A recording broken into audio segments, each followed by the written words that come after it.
నా పేరు ఆలియా షేక్. అందరికీ తెలుసు. నేనైతే నిన్న మొన్న వచ్చి ఓవర్ నైట్ స్టార్ అయితే నేను అవ్వలేదు. నేను గతంలో కూడా బీజేపీలో 2014లో నేను బీజేపీలో వర్క్ చేశాను. 2014లోనే నేను కార్పొరేటర్ లాగా నేను పోటీ చేయడం జరిగింది. మళ్ళీ జనసేన పార్టీలో నేను 2017 నుంచి నేను వర్క్ చేయడం జరుగుతుంది. 2019లో పవన్ కళ్యాణ్ గారు ఎవరికైతే సిటీ నుంచి ఎవరికైతే టికెట్ ఇచ్చారో కేతంరెడ్డి వినోద్ రెడ్డి, అతని వెనకుండి నేను వర్క్ చేయడం జరిగింది. దాని తర్వాత కొన్ని కారణాల వల్ల అతను పక్కకి వెళ్ళిపోవడం జరిగింది. అది అందరికీ తెలిసిన విషయమే. దాని తర్వాత అఫీషియల్ ఎవరున్నారు అని చూసిన తర్వాత పవన్ కళ్యాణ్ గారు జిల్లా అధ్యక్షులుగా మనుప్రాంత్ రెడ్డి గారికి నియమించారు అని చెప్పి తెలుసుకొని మళ్ళీ ఆయన దగ్గరికి వెళ్ళి పనిచేయడం జరిగింది. మళ్ళీ ఆయన మన ఈ మధ్యలోనే పక్కకి వెళ్ళిపోవడం జరిగింది.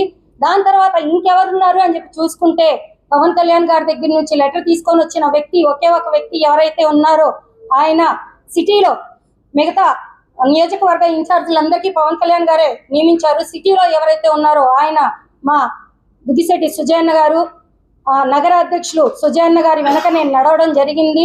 సుజయన్నతోనే నా ప్రయాణం ఈ రోజు వరకు జరుగుతుంది. కానీ కొన్ని రోజుల క్రితం నాకు ఫోన్ చేసి మరీ పెద్దలు ఫోన్ చేసి మరీ సుజయ్తో తిరిగితే నీకు ఫ్యూచర్ లేదు, సుజయ్తో తిరిగితే నువ్వు దేనికి పనికి రాకుండా పోతావు అని చెప్పి డైరెక్ట్ గా నాకు పెద్దలే ఫోన్ చేశారు. నేను ఒక సుజయ్ కోసమో ఒక వినోద్ కోసమో ఒక మనుప్రాంత్ రెడ్డి కోసమో నేను చేయలేదు. నేను పవన్ కళ్యాణ్ గారి కోసం చేశాను. పవన్ కళ్యాణ్ గారి ఆశయ సిద్ధాంతాల కోసం నేను ఎంత దూరమైనా వెళ్తాను. మనుషులు వస్తుంటారు పోతుంటారు, కానీ కళ్యాణ్ గారు అన్నయ్య కోసం నేను నా ప్రాణాలైనా అర్పిస్తానని చెప్పి నేను ఆ రోజు నుంచి ఈ రోజు వరకు ముందుకు వెళ్ళడం జరిగింది.